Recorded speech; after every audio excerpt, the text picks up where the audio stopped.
बिस्मिल्लाहिर्रहमानिर्रहीम, अस्सलाम वालेकुम। आप देख रहे हैं हेड ऑन और मैं हूं मुनीब फारूक। घमसान का रन पड़ चुका है। अगर मैं ये कहूं कि पाकिस्तान के अंदर जो इस वक्त सियासी मंजरनामा है वो मुल्क की तारीख की कशीदा तरीन सूरत हाल हमारे सामने पेश कर रहा है। एक तरफ आप देख रहे हैं कि सुप्रीम कोर्ट ऑफ पाकिस्तान, जो कि इस वक्त पाकिस्तान की सबसे बड़ी अदालत है, वहां पर एक जुडिशल क्राइसिस एग्जिस्ट करता है। वो इसलिए करता है क्योंकि जज साहिबान के डिफरेंसेस अब खुलकर सामने आ चुके हैं। जज साहिबान एक दूसरे के हवाले से, एक दूसरे के जुडिशल ऑर्डर्स के हवाले से अपने तहफ़्फ़ुज़ात का इजहार कर रहे हैं। खबरें कुछ इस तरह की भी आ रही हैं कि प्रैक्टिस एंड प्रोसीजर एक्ट के अंदर जिस तरह से तरमीम प्रेसिडेंशियल ऑर्डिनेंस के जरिए की गई और अब 63 का नया बेंच बन गया जिसमें जस्टिस मुनीब अख्तर साहब नहीं है, उस पर भी कुछ जज साहिबान को शदीद तहफ़्फ़ुज़ात हैं। कुछ जज साहिबान ये कह रहे हैं या उनकी तरफ से खबरें आ रही हैं, चंद ज़राए ये बातें कोट कर रहे हैं कि कुछ जज साहिबान इकट्ठे होकर इस बेंच के खिलाफ कोई फैसला दे सकते हैं। क्या ऐसा हो भी सकता है या नहीं? अगर हुआ तो पाकिस्तान की अदालती तारीख के अंदर वो भी एक अहम दिन होगा। पाकिस्तान के अंदर सियासी मंजरनामा निहायत कशीदा है, इसलिए क्योंकि एक सूबे का वजीर आला ये कहता है कि मैं एहतजाज करूंगा, मैं पंजाब के मुख्तलिफ शहरों में जाऊंगा और अपना एहतजाज रिकॉर्ड करवाऊंगा कि उनके लीडर के साथ जिस तरह का रियासती जबर किया जा रहा है वो किसी सूरत कबूल नहीं है और किसी का बाप भी उन्हें नहीं रोक सकता। दूसरी जानिब पंजाब की हुकूमत ये कहती है कि आप आइए तो सही, आपकी खातिर तवाज़ो की जाएगी। पाकिस्तान के अंदर इस वक्त सियासी दर्जा हरारत अपने अरूज पर है और एक सियासी लड़ाई का सा समा है। इन तमाम मौज़ूआत पर प्रोग्राम के पहले हिस्से में बात करने के लिए हमारे साथ मौजूद है पाकिस्तान मुस्लिम लीग नून के सीनियर रहनुमा सेनेटर तलाल चौधरी साहब। चौधरी साहब, बहुत शुक्रिया आपका। चौधरी साहब, सबसे पहले तो ये बात है कि देखिए, अपोजिशन में आप भी रहे, जलसे आप लोगों ने भी किए, लेकिन अब अजीब मुआजरा है कि तहरीक इंसाफ एहतजाज करना चाहती है या जलसे करना चाहती है। पहले तो अब वो मिसाल तो आप क्योंकि खुद माशाल्लाह पंजाबी पे काफ़ी अबूर रखते हैं, मतलब वो आप देते भी हैं तो कुछ वो उसमें कहते हैं ना, मेंगने डाल के देते हैं। आपने पहले जलसे लाहौर में उनको इजाज़त दी, तो ये 4 से 7 वाला कौन सा जलसा होता है? ये कोई डॉक्टर की अपॉइंटमेंट तो है नहीं। अब आप वो एहतजाज के लिए आना चाहते हैं तो आपके शहर फैसलाबाद में दफ़ा 144 नाफिज, मियांवाली में दफ़ा 144 नाफिज, सरगोदा में दफ़ा 144 नाफिज। तो किसी जगह पर भी आप ना उन्हें एहतजाज का हक दें, ना आप उन्हें जलसा करने का हक दें, तो फिर वो क्या करें? खाली तहरीक इंसाफ पूरे खैबर पख्तूनख्वा के अंदर लॉन्ग मार्च करें? मतलब वर्चुअली रास्ता तो आप उनका बंद कर रहे हैं, फिर वो और क्या करेंगे? बिस्मिल्लाहिर्रहमानिर्रहीम। मुनीब साहब, ये जो मेंगने हैं ये इनके अपना किरदार है और ये अगर तो एक सियासी जमात कोई एहतजाज जलसा करना चाहे तो उसको इजाज़त मिलने की तो बिल्कुल सोचने की भी ज़रूरत नहीं होती हुकूमत को। लेकिन अगर वही जमात जिसका माजी 9 मई हो, जिसका माजी 126 दिन का धरना हो, जिसका माजी इस्लामाबाद को पूरे को आग लगाना हो, जिसका माजी जिस अदालत में जाएं उसके दरो दीवार हलाना हो और जो एहतजाज नहीं बल्कि धमकी दे रियासत को कि हम तह उबाला कर देंगे, हम निज़ाम उखाड़ के रख देंगे, हम एक और 9 मई करेंगे, तो फिर हमें सोचना पड़ता है, फिर उस तरह की रिस्ट्रिक्शंस लगानी पड़ती हैं जो इस तरह के लोगों पर लगनी चाहिए। अगर यही कोई नॉर्मल एक जमात होती, एक पिंडी में एहतजाज हुआ कई दिनों पर मुहित बल्कि हफ्तों पे जमात इस्लामी का, उसी लियाकत बाग में एक गमला नहीं टूटा, हुकूमत ने प्रोटेक्शन दी। और लेकिन दूसरी साइड पर इस तरह इनका माजी और इनकी जो इंटेंशंस हैं वो ठीक नहीं है। अभी तक भी ये पॉलिटिकल जमात के तौर पे हम इन्हें ट्रीट कर रहे हैं। मैं ज़ाती तौर पे समझता हूं इनको हमें पॉलिटिकल जमात के तौर पर ट्रीट करना बंद कर देना चाहिए। बट चौधरी साहब, इंटेंशन की अब आप बात करते हैं, देखिए इंटेंशन तो तब क्रिएट होती है ना, नीयत उस वक्त बनती है, मैं दोबारा कहूंगा, जब रास्ते बंद हो जाएं, जब आप वो एहतजाज करना चाहते हैं, उनका ख्याल है उनके साथ रियासती जबर हो रहा है, उनका ख्याल है इमरान खान साहब के खिलाफ केसेस झूठे हैं और झूठे केसेस में उनको फंसाया गया और अब उनकी बेगम भी अंदर ही हैं, जेल में है। अब आप उन्हें एहतजाज का हक भी नहीं देंगे तो वो फिर रेजिस्टेंस ही दिखाएंगे ना। कोई भी सियासी जमात जब वो ये भी कहे कि भाई खैबर पख्तूनख्वा में हमारी हुकूमत है, हमारे मैंडेट पे ऑलरेडी डाका डाल चुका है, अब आप वो कहते हैं ना सख्त मारे और रोने भी ना दे। आपकी वो मिसाल है कि वो पंजाबी में कहते हैं ना बन के मारना, तो उसी बन के मार रहे हो, यानी कि आपके साथ क्योंकि एस्टेब्लिशमेंट है तो आप जो मर्जी करना चाहें आप कर देंगे। ये तासुर है अब आपके बारे में? देखिए, एस्टेब्लिशमेंट को अपने साथ से धकेल कर उन्होंने अलहदा किया इमरान खान ने। यानी अगर इस्टेब्लिशमेंट उनको इक़्तिदार तक पहुँचाए तो फिर वो कौम का बाप है, और अगर वही इस्टेब्लिशमेंट न्यूट्रल हो जाए तो वो सादक का, फिर वो मीर सादक है।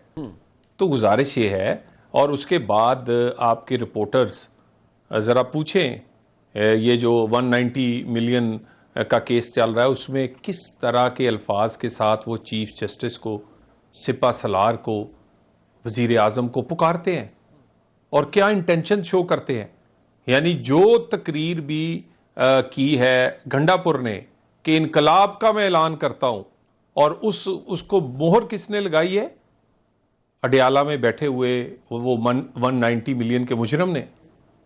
तो बात यह है कि इसके बाद अगर आप ये समझते हैं कि इनकी ट्रीटमेंट ऐसे सियासी जमात के तौर पे जारी रहे, तो मैं समझता हूं कि अभी तक भी फिर हुकूमत इन्हें बहुत लीवरेज दे रही है, बहुत हद तक इनके साथ क्या कहते हैं बर्ताव जो है वो मुनासिब कर रही है, मुनासिब नहीं बल्कि ढीला बर्ताव कर रही है। अभी भी ये सियासी जमात है ही नहीं। अच्छा। मैं यही कह रहा हूं, है ही नहीं।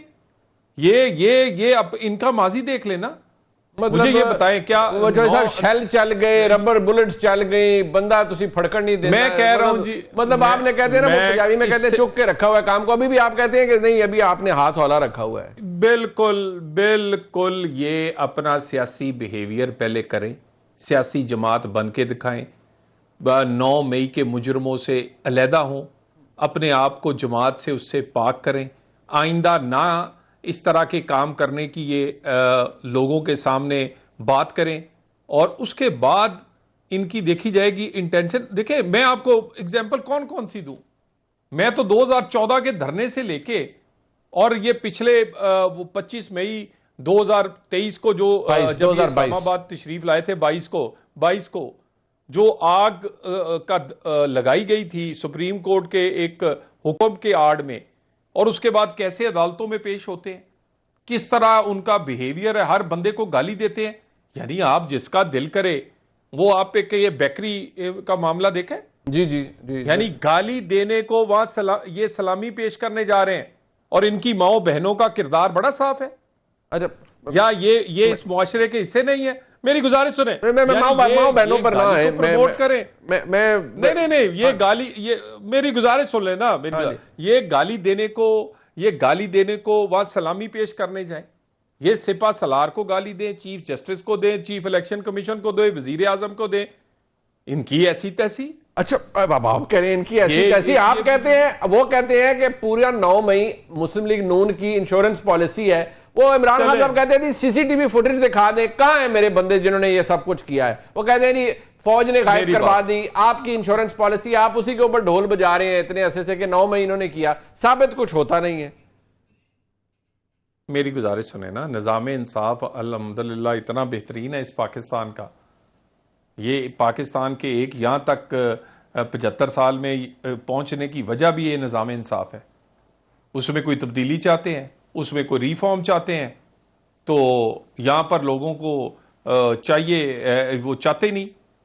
बात मामला ये है, अगर निज़ाम इंसाफ इतना, मुझे बताए यूके में ये पिछले दिन हंगामे हुए हैं, 24 से 48 घंटे में लोग गिरफ्तार भी हुए, सजा भी हुई है। चले आप अलीमा खान की फुटेज मैंने बनाई है, वो हसन न्याजी साहब की हमने बनाई है। जी। उसके बाद जिन्होंने गलों में मफरल पहने हुए थे, और एजाज चौधरी साहब शरीफ आदमी है, उनकी आपने ऑडियो सुनी है अपने बेटे को, क्या वो फातिहाना, वो तो ऐसे लग रहा था जैसे अमृतसर फतह करके आए, जैसे दिल्ली पे झंडा लगाने गए या वो कश्मीर फतह करने गए हुए थे। गुजारिश ये है, ये सारा कुछ ड्रामेबाजी है, सब दुनिया को पता है। यानी वो ही वकील इमरान खान का है, वही 9 मई के लोगों का है। 9 मई के लोगों की जमानत होती है, उनको हीरो के तौर पे पार्टी में पेश किया जाता है, उनका मखसूस नशिस्तों में नाम दिया जाता है, उनको ओहदे दिए जाते हैं पार्टी के अंदर। ये बिल्कुल क्लैरिटी से रियासत पार्टी का प्रेरोगेटिव है, बट ठीक है, हम नहीं करने, आप नहीं करने देंगे। बट अब बात ये, आपने कहा जी ये एस्टेब्लिशमेंट को कहते हैं, लेकिन मसला ये है चौधरी साहब, अगर मैं माजी दोहराऊं, आपको बाजवा साहब की एस्टेब्लिशमेंट से ये प्रॉब्लम था कि वो इमरान खान साहब की मोहब्बत में इतने घुल गए थे कि आप कहते थे जी तुसी पिछे हो जाओ, इमरान खान ਨੂੰ ਅਸੀਂ ਨਿਬੜ ਲੈਣੇ। This is what you guys would use to say, आप इंक्लूडिंग योरसेल्फ, आप सारे ये लोग यही कहते थे। अब मसला ये आज तहरीक इंसाफ का मौकफ क्या है, उनके सेक्रेटरी इत्तलात वकास अकरम साहब, शेख वकास अकरम साहब क्या फरमा रहे नहीं है, मैं चाहता हूं आप इसके ऊपर कमेंट करें।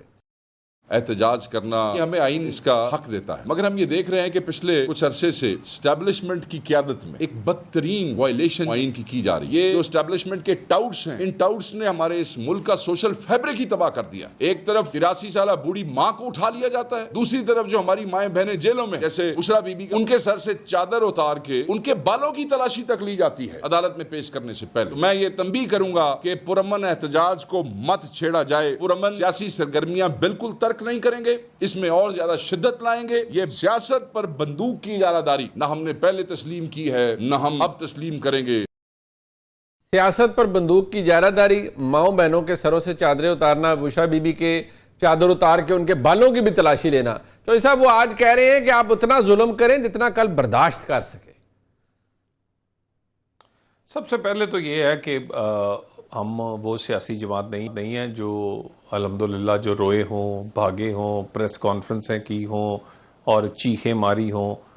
हमने बड़े अल्हम्दुलिल्लाह अल्लाह ने इतनी ताकत हिम्मत दी थी कि हम खड़े रहे और हमने इस्टेब्लिशमेंट को, उस वक़्त की इस्टेब्लिशमेंट बाजवा साहब समेत, उनको अपनी सियासी ताकत से पीछे कर दिया था।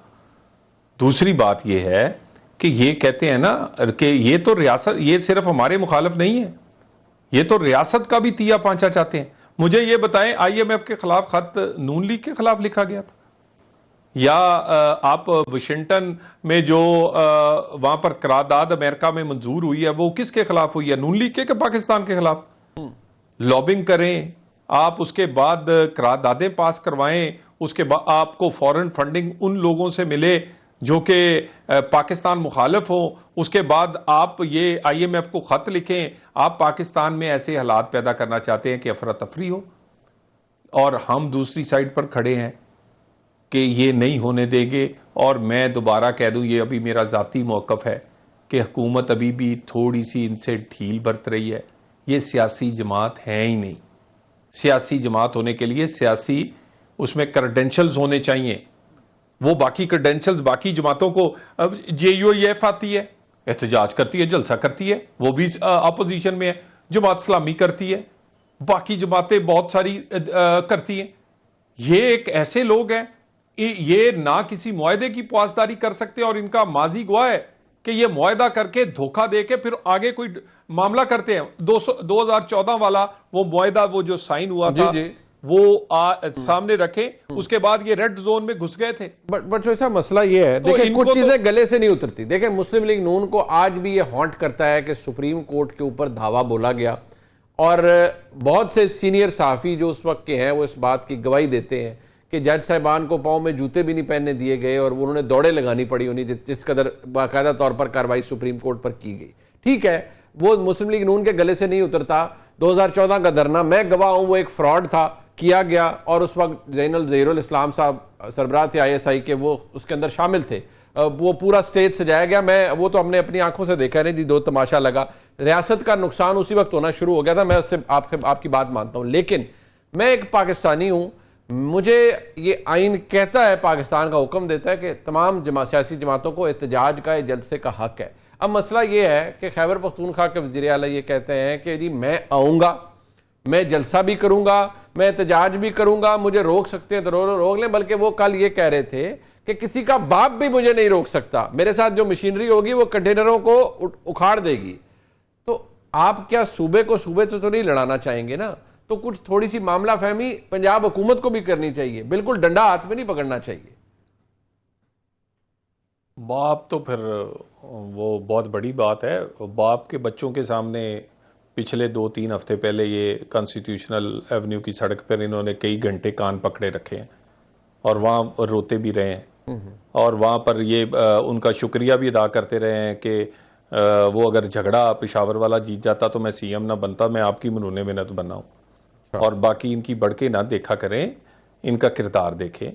ये अंदर से वो लोग हैं, ये चंद लोग तो हैं जो इमरान खान को मरवा देंगे, और इन्होंने उसको वहां तक लाके खड़ा कर दिया है। आज अंदर कौन है? वो कौन झील रहा है? और ये बाहर बड़के मार रहे हैं, वजीर आला बने हुए हैं, अपनी प्रोटोकॉल की गाड़ियों में सरकारी में आते हैं उसी सरकारी तेल के साथ, और वहां से क्या कहते हैं अपने आराम से वापस सारे जो कारकुन है वो बेचारे आंसू गैस के सामने खड़े कर देते। 80 साला या 70 साला या 60 साला कोई खतून गिरफ्तार है तो इनकी घर की खतूनें तो इनके घर बैठी हुई हैं। बात यह है, ये बड़के मार के लोगों के बच्चे मरवाना चाहते हैं, पाकिस्तान में ये हालात पैदा करना चाहते हैं। तो ये बड़के और ये अब नहीं चलनी। पाकिस्तान को स्टेबिलिटी चाहिए, स्टेबिलिटी नहीं होगी तो पाकिस्तान में मईशत नहीं चलेगी। जैसे मईशत बेहतर होती है इनको हजम नहीं होती, और इसीलिए हम तरमीम भी करना चाह रहे हैं। तरमीम के बगैर पाकिस्तान में सियासी इस्तेकाम नहीं आ सकता। सियासी इस्तेकाम हर सूरत हासिल करना है और करना है। चौधरी साहब एक यहाँ ब्रेक ले लेते हैं, नाज़रीन वापस आते हैं, जरा गुफ्तगू का सिलसिला जारी है। तलात चौधरी साहब के साथ हमारे साथ एक दफा फिर आपको खुशामदीद कहते हैं जी प्रोग्राम में। नहीं भाई, तरमीम आपने अपने लिए करनी है। तरमीम ये इस वक्त जो तासुर है ना पूरे मुल्क में, वो ये है कि तरमीम आप अपने लिए कर रहे हैं ताकि आपके मामलात सीधे हो जाए। इमरान खान साहब तो कहते हैं ये गैंग ऑफ 3 है, ये 3 लोगों को एक्सटेंशन देनी है इन्होंने, और उसी की वजह से इक़्तिदार आगे चलना है। तो आप तो बकौल इमरान खान साहब के एक्सटेंशन माफिया को प्रोटेक्ट कर रहे हैं, और उस मुंह जोरी में आपने तरमीम भी कर जानी है डंडे के जोर के ऊपर। उनका तो स्टांस इस पर बड़ा क्लियर है। जो मर्जी ये कहें, जो पाकिस्तान के मुफाद में पाकिस्तान को रिफॉर्म करने के लिए, सियासी इस्तेकाम के लिए सीधी उंगली से घी निकलेगा सीधी से निकालेंगे, टेढ़ी से निकलेगा टेढ़ी से निकालेंगे। पाकिस्तान का सियासी इस्तेकाम पाकिस्तान का वजूद के लिए ज़रूरी है, और पाकिस्तान का सियासी इस्तेकाम गरीब की रोटी से लेके स्टॉक एक्सचेंज से लेके पाकिस्तान की इकोनॉमी चलाने के लिए ज़रूरी है।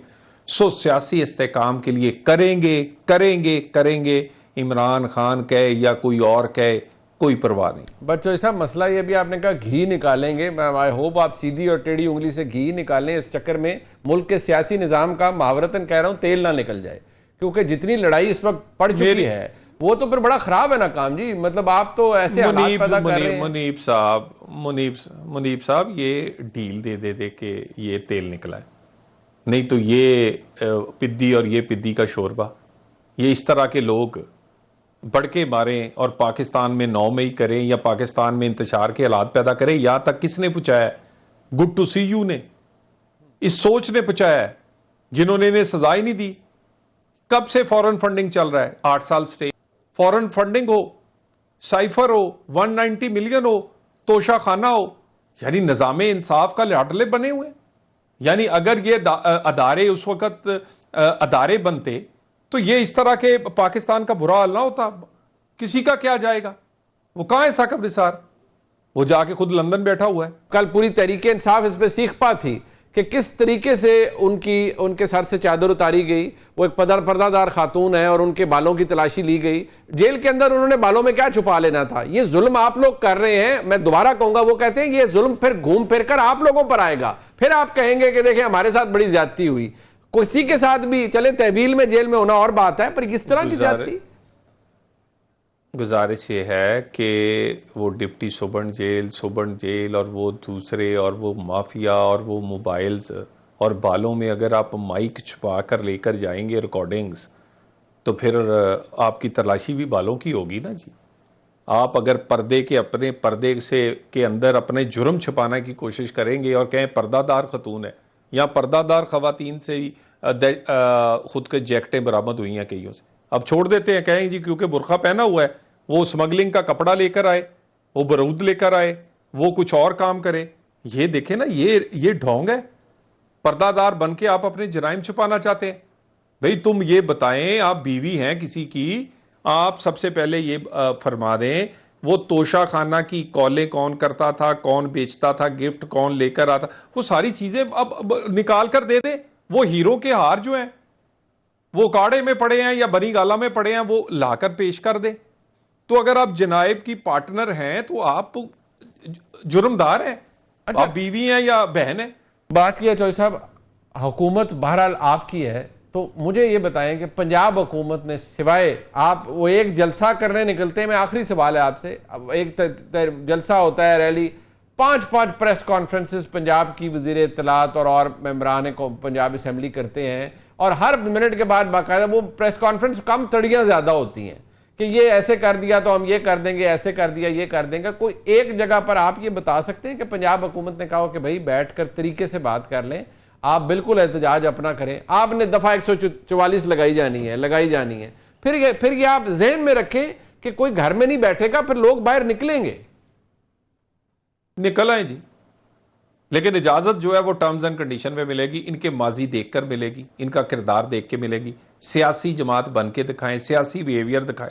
जब लाहौर का इजाजतनामा लिया था तो कहते नहीं लेना आपने, आप 3 घंटे का दे रहे हैं, हमें 9 घंटे का चाहिए, 10 घंटे का चाहिए, आप एक रास्ता 2 दे रहे हैं, हमें 3 चाहिए, हमें ये जगह नहीं ये जगह चाहते। यानी आप मुझे ये, मैं आपको 2014 के धरने की उस रिटन डॉक्यूमेंट की कह रहा हूं जिसपे खुद इनके अपनी क्यादत के साइन थे, ये रेड जोन में घुस गए थे उसको बहाना बना के। और तो बात ये है, ये आप पंजाब हुकूमत बिल्कुल ठीक कर रही है, और पंजाब हुकूमत को मजीद इकदाम करने चाहिए आम आदमी की जिंदगी बचाने के लिए और कानून सबके लिए एक जैसा दिखाने के लिए। और पंजाब हुकूमत को जो कर रही है ठीक कर रही है, और करना चाहिए, यही कुछ करना चाहिए। बहुत शुक्रिया दलाल चौधरी साहब हमारे साथ मौजूद थे। प्रोग्राम में एक ब्रेक शामिल करते हैं। सुप्रीम कोर्ट के अंदर जो हो रहा है वो बड़ा अहम है, बड़ा अलार्मिंग है। 63A का फैसला अगर बदल दिया गया, तो क्या लगता है बदल दिया जाएगा, तो उसके बहुत अहम नतायज होंगे पाकिस्तान के सियासी मंजरनामे पर। और बहुत कुछ हो रहा है सुप्रीम कोर्ट के अंदर। एक ब्रेक बाद उस पर बात करते हैं, हमारे साथ रहिए।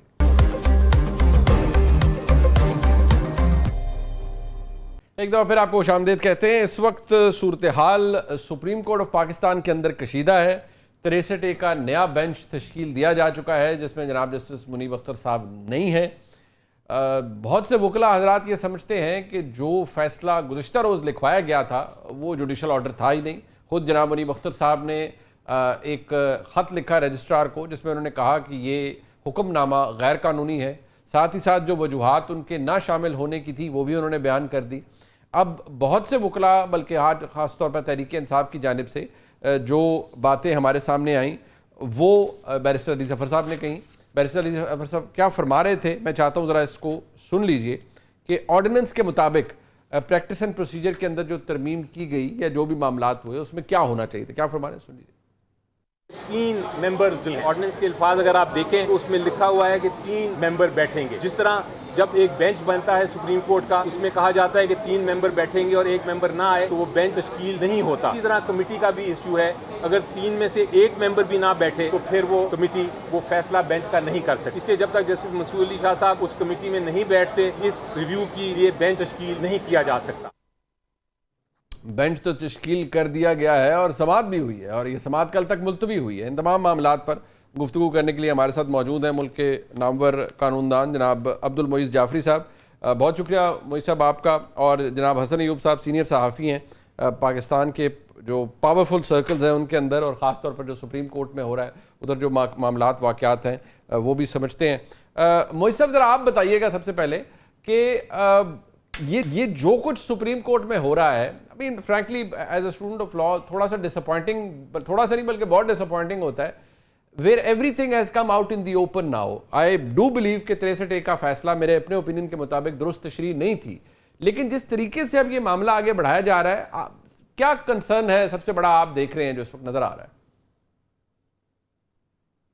मुनीब साहब बहुत शुक्रिया, आपने मौका दिया। Is the first time I am on your platform. ये सर देखिए 63A से मैं भी मुत्तफिक नहीं था, आज भी मैं उसके लीगल मेरिट से मुत्तफिक नहीं हूँ।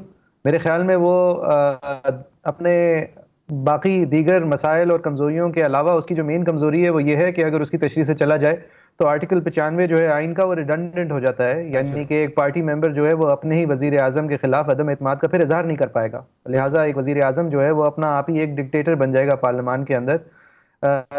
मैंने ये पहले दिन कहा था जब ये फैसला आया था, मैं आज भी समझता हूँ ऑन द मेरिट्स फैसला गलत था, लेकिन मेरे ख्याल में इस फैसले की वजह से जो हुआ है उसको इंडिपेंडेंटली डिटर्मिन करना चाहिए, चाहे as a student of law किया जाए या नहीं। और मेरे ख्याल में इस फैसले के आने के बाद से जो इंडिविजुअल हॉर्स ट्रेडिंग और इंडिविजुअल लोगों पे प्रेशर डाल के या छंगा मंगा पॉलिटिक्स जो है उसको किसी ना किसी तरह ख़त्म कर दिया गया। मेरे ख्याल में आज उसको जिस तरह अंडू करना की कोशिश की जा रही है वो फौकियत पा रहा है इस फैसले के मतन के ऊपर, और लिहाजा मेरी नज़र में आप सही कह रहे हैं, डिसअपॉइंटिंग भी है। मेरे ख्याल में जब सुप्रीम कोर्ट अंडर से फ्रैक्चर होता है तो हालिया दिनों में मैंने पहली बार देखा कि सुप्रीम कोर्ट के फैसले को तस्लीम नहीं किया गया, जो 90 दिनों के इलेक्शन का फैसला था, जो कि मेरे ख्याल में आईनी तौर पे दुरुस्त फैसला था, उसमें कोई इबाहम भी नहीं था। लेकिन ये गुंजाइश जो पैदा हुई, जिस गुंजाइश का फ़ायदा उठाया पावरफुल सर्कल्स हैं और एक मखलूत और कमज़ोर हुकूमत ने, वो इस वजह से उठा पाए क्योंकि कोर्ट के अंदर तफरीक थी और एक ऑर्डर ऑफ द कोर्ट सामने नहीं आ पाया, जिसको बाद में फिर उज़र बनाया गया। और ये बंदयाल साहब की भी कमज़ोरी थी और उनकी भी शायद सियासत थी। तो जाहिर है बुरा भी लगता है, और बुरा ज़्यादा इसलिए लगता है इसलिए कि फिर हम लोग भी तमाशबीन होते हैं और फिर ये लगता है जैसे हम भी हर दिन वर्ल्ड रेसलिंग एंटरटेनमेंट या WWF करते हैं, यानी कि आखिरकार एक तमाशा ही हम लगाते हैं बतौर वकील, और आखिर में जब कोई मामला बहुत बड़ा हो जाए तो उसका फैसला जो है वो अदालत के अंदर नहीं बल्कि अदालत के बाहर या अदालत की सियासत के बेसिस पे होता है, और ये एक अफसोसनाक चीज़ है। अफसोसनाक चीज़ है, लेकिन बिल्कुल ठीक है। मैं if I could just add यहाँ हसन अय्यूब साहब, मसला ये है कि देखिए जैसे अभी मोइज साहब भी कह रहे थे, अभी वो खुद प्रैक्टिसिंग लॉयर है, चीज़ काम ठीक होना शायद हम सबको पता है कि 63 गलत फैसला था या दुरुस्त तशरीह नहीं थी, और बहुत कुछ उसके अंदर किया गया, जिस तरीके से कराया गया वो भी आपको भी पता है, मुझे भी पता है। लेकिन एक होता है कि दुरुस्त तरीका अडॉप्ट करना, जो हो रहा है ये बसद एहतराम दुरुस्त तरीका काम, मार धाड़ ज्यादा है, उजलत ज्यादा नजर आती है आपको कि बस ये काम करना है जी और ये बस जल्दी जल्दी करना है। नहीं तो आपको पता है रिव्यूज लगते हैं, अच्छा एक दिन समाअत हुई, फिर उसमें डिले आ गया, फिर समाअत हुई। यहाँ तो डेली बेसिस पे हेयरिंग शुरू हो गई है, तो लगता है कि कुछ उजलत भी है, कोई ड्राइविंग फोर्स है इस सारे मामले के पीछे। जी यकीनी तौर पर कोई ना कोई ड्राइविंग फोर्स तो है, लेकिन आप ये देख लें कि उजलत तो क्या, ताखीर तो बहुत हो चुकी है ना, और वो अननेसेसरी इसको टाइम जो है इसको डिले किया गया। जब आपने आइन को अदालती फैसले के जरिए तशरीह के नाम पर रीराइट कर दिया, आपने प्रेसिडेंशियल रेफरेंस आपके पास एडवाइजरी जुरिसडिक्शन में आया, और उससे पहले एक एप्लीकेशन भी आई हुई थी 184(3) की, फिर आपने 186 और 184(3) के मुकदमात को क्लब करके आपने एक साथ फैसला दिया, तो मतलब ये आपने मजाक ही किया था ना। तो जिस तरीके से जो चीज़ गलत हुई है, गलत चीज़ को दुरुस्त करना जो कि मेरे ख्याल से बहुत पहले कर देना चाहिए था, लेकिन उसमें खासी ताखीर हो चुकी है। लेकिन अब इस वक्त बहुत से लोगों को एतराज़ ये है कि क्योंकि चीफ जस्टिस काजी फाइज ईसा रिटायरमेंट के करीब हैं, तो ये केस जो है उनकी रिटायरमेंट के बाद कोई और सुने। मेरा सवाल ये है कि जो गलती अगर हुई माजी में, ऑलरेडी 27 मंथ्स पास हो चुके हैं, तो उस गलती की तस्हीह के लिए कोई भी वक्त हो, उस पर एतराज़ किस बात का। अब चीफ जस्टिस काजी फाइज ईसा से बहुत से लोग एलर्जिक हैं। अब मैं क्वेश्चन ये करता हूं कि आपको जस्टिस मुनीब अख्तर से आप एलर्जिक नहीं हैं, आप चीफ जस्टिस काजी फाइज ईसा से एलर्जिक हैं। जस्टिस मुनीब अख्तर का तो ये डिसीजन 63A वाला, ये आपने तशरीह के नाम पर आइन को रीराइट किया, लेकिन अब चीफ जस्टिस काजी फाइज ईसा का कोई एक फैसला मुझे ऐसा बता दें जिसमें उन्होंने आइन को रीराइट किया हो। यानी आप उनके 13 जनवरी वाले फैसले के ऊपर जिसमें कहते हैं कि सिंबल ले लिया, वो सिंबल लिया नहीं। इलेक्शन एक्ट पर जब अमल दरामद एक पॉलिटिकल पार्टी नहीं कर रही थी तो ठीक है, उसका कॉन्सिक्वेंस उसको जो है वो भुगतना पड़ा। और उसके बाद भी जब इलेक्शन कमीशन ने बकौल लोगों के, वैसे तो मेरे ख्याल के मुताबिक इलेक्शन कमीशन ने बड़ी दुरुस्त तरीके से उस फैसले की तशरीह की।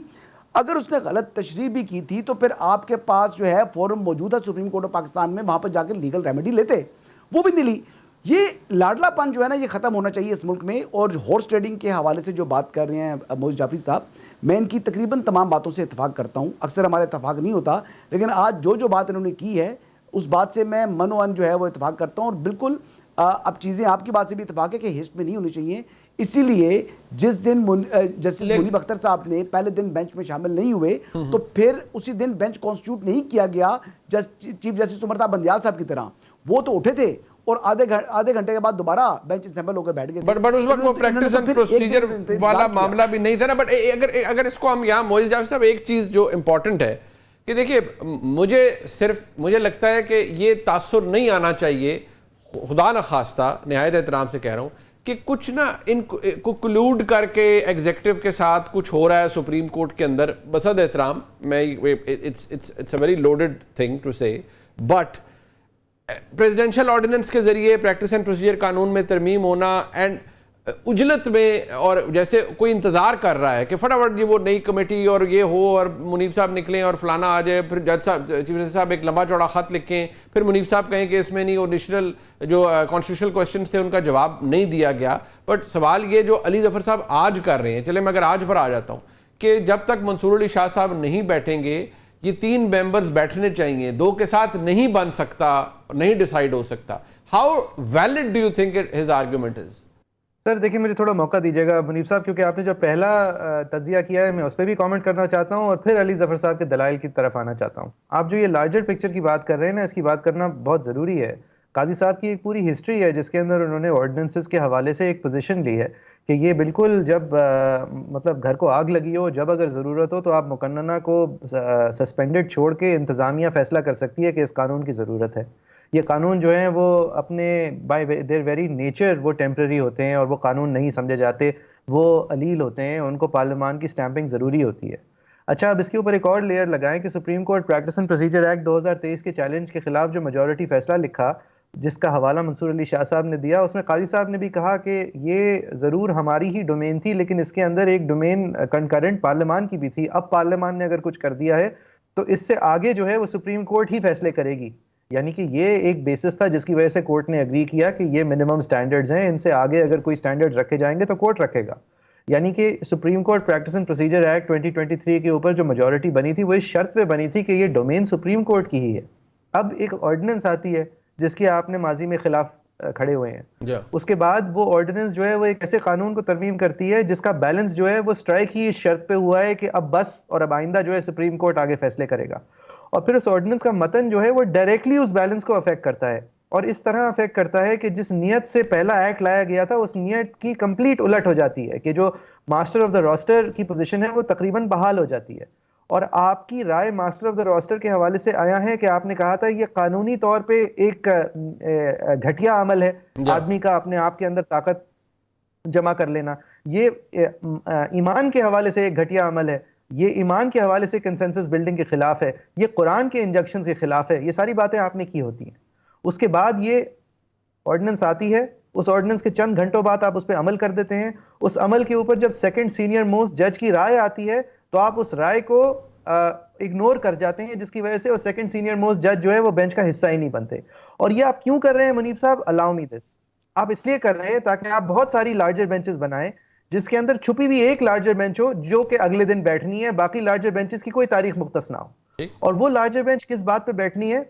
आइन की एक तरमीम के, आइन की एक शिक की हवाले से फैसला जो अगर वापस से बहाल हो जाए तो उसकी वजह से हॉर्स ट्रेडिंग की इजाजत हो जाएगी, और एक मुमकिना आईनी तरमीम जिसका अब मुसव्वदा सबके सामने है, जो कि कोशिश की गई थी मुसव्वदा दिए बगैर पास करने की, उसके अंदर तरमीम आ जाए जिसके अंदर गुंजाइश पैदा होती है इस कोर्ट की हैयत बदलने की। अब मैं अगर ये तीनों शराइत में कोई एक कमी होती, अगर ये ऑर्डिनेंस नहीं होती तो शायद आप हक बजाने बोते मेरी बात को रद्द करने के। अगर ये ऑर्डिनेंस के तहत ये बैलेंस को मजीद सुप्रीम कोर्ट को दिया जा रहा होता तो शायद आप हक बजाने बोते। और अगर इस वक्त सबसे अहम मामला सुप्रीम कोर्ट में ये 63A वाला केस होता तो शायद शक करने का आपको इजाजत होती। सर 73 ऐसे लोग हैं जिनको मिलिट्री ट्रायल पेंडिंग की वजह से कस्टडी में रखा गया है, एक ऐसी सिचुएशन में जिसको 5 जजेस की बेंच ने इलीगल करार दे दिया है।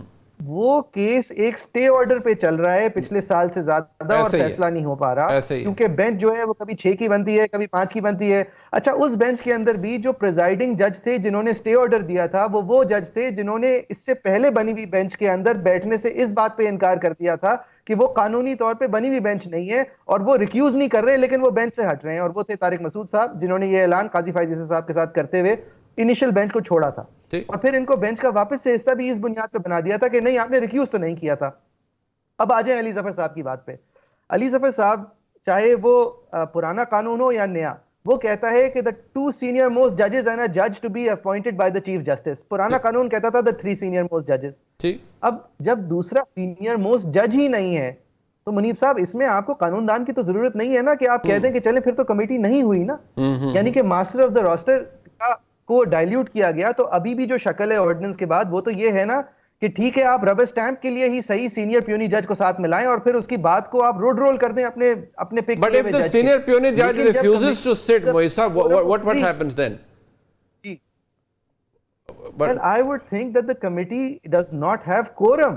Okay. And okay. if that needs to be answered, then at the very least, Munib साहब, अगर इसके वजह से एक कानूनी इबाहम पैदा हो जाता है, तो फिर इसकी तशरीह की जरूरत है। और अगर तशरीह भी एडमिनिस्ट्रेटिव साइड पे करनी है, तो 3 तो बिठाने हैं ना। ये 3 की कमेटी में 2 बैठ के कैसे फैसले कर रहे हैं? बिल्कुल। मैं मोइज जाफरी साहब का और हसन का शुक्रिया अदा करूंगा जी।